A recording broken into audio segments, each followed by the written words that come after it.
Ask not what your country can do for you. Ask what you can do for your country.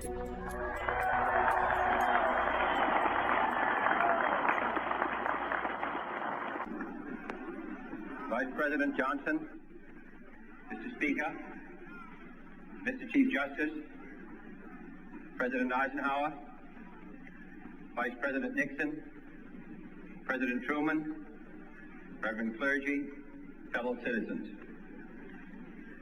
We observe today not a victory of party, but a celebration of freedom, symbolizing an end as well as a beginning, signifying renewal as well as change. For I have sworn before you and Almighty God the same solemn oath our forebears prescribed nearly a century and 3/4 ago. The world is very different now, for man holds in his mortal hands the power to abolish all forms of human poverty and all forms of human life. And yet the same revolutionary beliefs for which our forebears fought are still at issue around the globe.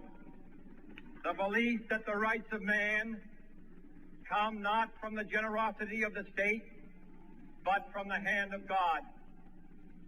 We dare not forget today that we are the heirs of that first revolution.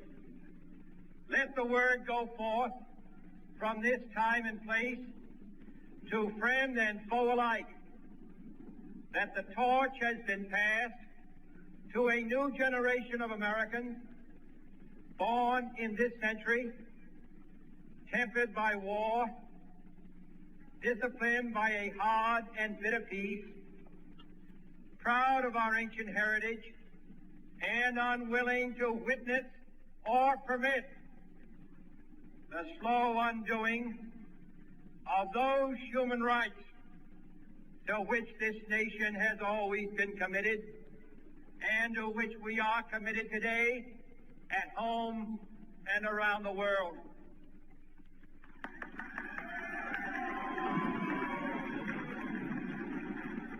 Let every nation know, whether it wishes us well or ill, that we shall pay any price, bear any burden, meet any hardship, support any friend, oppose any foe to assure the survival and the success of liberty.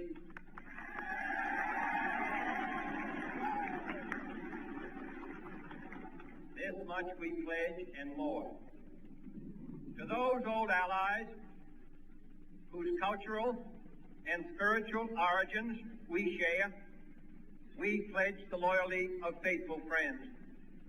United, there is little we cannot do in a host of cooperative ventures. Divided, there is little we can do, for we dare not meet a powerful challenge at odds and split asunder. To those new states whom we welcome to the ranks of the free, we pledge our word that one form of colonial control shall not have passed away, merely to be replaced by a far more iron tyranny. We shall not always expect to find them supporting our view, but we shall always hope to find them strongly supporting their own freedom, and to remember that in the past, those who foolishly sought power by riding the back of the tiger ended up inside.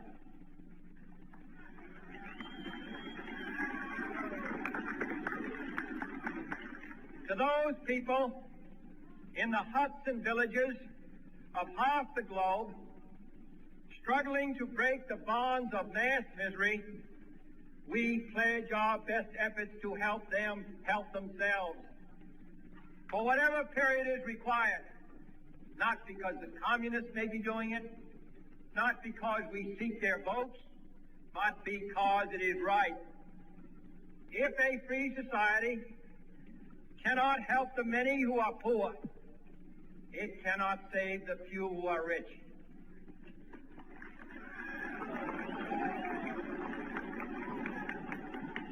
To our sister republics south of our border, we offer a special pledge to convert our good words into good deeds, in a new alliance for progress, to assist free men and free governments in casting off the chains of poverty.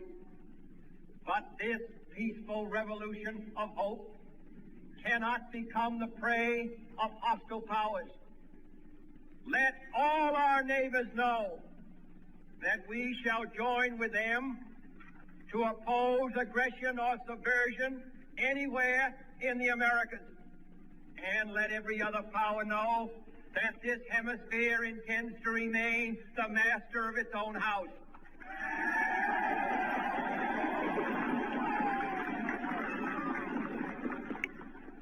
To that world assembly of sovereign states, the United Nations, our last best hope, in an age where the instruments of war have far outpaced the instruments of peace, we renew our pledge of support to prevent it from becoming merely a forum for invective, to strengthen its shield of the new and the weak, and to enlarge the area in which its grit may run. Finally, to those nations who would make themselves our adversary, we offer not a pledge, but a request that both sides begin anew the quest for peace. Before the dark powers of destruction, unleashed by science, engulf all humanity in planned or accidental self-destruction. We dare not tempt them with weakness, for only when our arms are sufficient beyond doubt can we be certain beyond doubt that they will never be employed. But neither can two great and powerful groups of nations take comfort from our present course, both sides overburdened by the cost of modern weapons, both rightly alarmed by the steady spread of the deadly atom, yet both racing to alter that uncertain balance of terror that stays the hand of mankind's final war. So let us begin anew, remembering on both sides that civility is not a sign of weakness, and sincerity is always subject to proof. Let us never negotiate out of fear, but let us never fear to negotiate.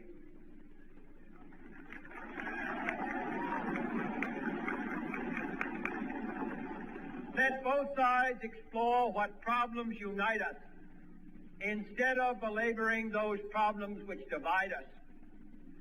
Let both sides, for the first time, formulate serious and precise proposals for the inspection and control of arms, and bring the absolute power to destroy other nations under the absolute control of all nations.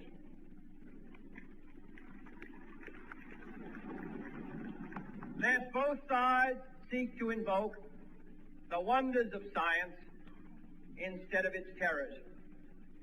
Together, let us explore the stars, conquer the deserts, eradicate disease, tap the ocean depth, and encourage the arts and commerce. Let both sides unite to heed in all corners of the earth the command of Isaiah to undo the heavy burden and let the oppressed go free. And if a beachhead of cooperation may push back the jungle of suspicion, let both sides join in creating a new endeavor, not a new balance of power, but a new world of law, where the strong are just and the weak secure and the peace preserved. All this will not be finished in the first 100 days, nor will it be finished in the first 1,000 days, nor in the life of this administration, nor even perhaps in our lifetime on this planet. But let us begin.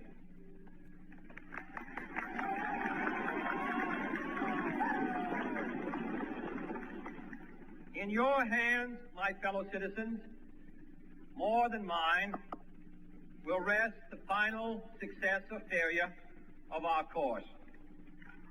Since this country was founded, each generation of Americans has been summoned to give testimony to its national loyalty. The graves of young Americans who answered the call to service surround the globe. Now the trumpet summons us again, not as a call to bear arms, though arms we need, not as a call to battle, though in battle we are, but a call to bear the burden of a long twilight struggle, year in and year out, rejoicing in hope, patient in tribulation, a struggle against the common enemies of man, tyranny, poverty, disease, and war itself. Can we forge against these enemies a grand and global alliance, north and south, east and west, that can assure a more fruitful life for all mankind? Will you join in that historic effort?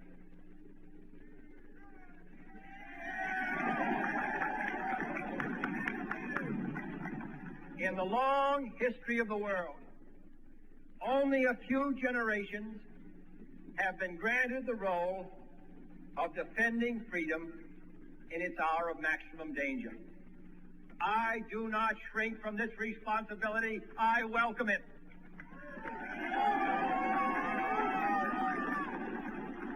I do not believe that any of us would exchange places with any other people or any other generation. The energy, the faith, the devotion which we bring to this endeavor will light our country and all who serve it. And the glow from that fire can truly light the world.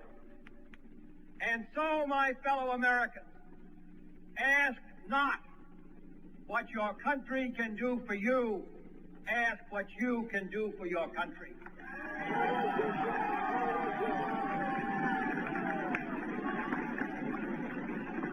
My fellow citizens of the world, ask not what America will do for you, but what together we can do for the freedom of man.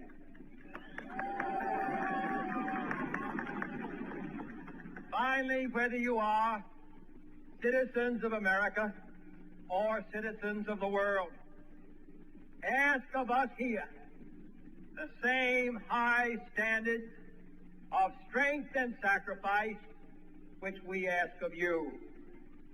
With a good conscience, our only sure reward, with history the final judge of our deeds, let us go forth to lead the land we love, asking His blessing and His help, but knowing that here on earth, God's work must truly be our own.